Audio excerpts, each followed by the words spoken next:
आदेश कुमारी आई है सर्विस के लिए।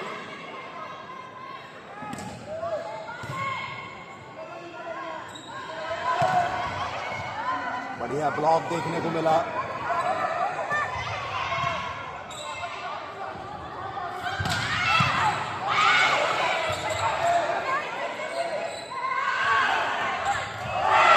लगातार तीसरी बार, पहले ब्लॉक में काम नहीं बना, दूसरे में प्रयास किया, तीसरे में रिजल्ट निकाला 9 ऑल। ये होता है वॉलीबॉल का खेल।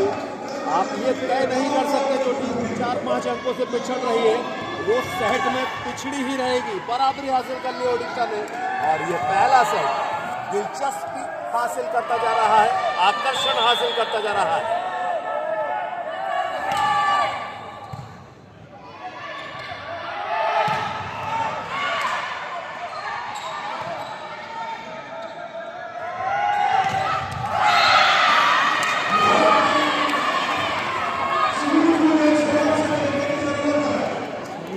Thank you.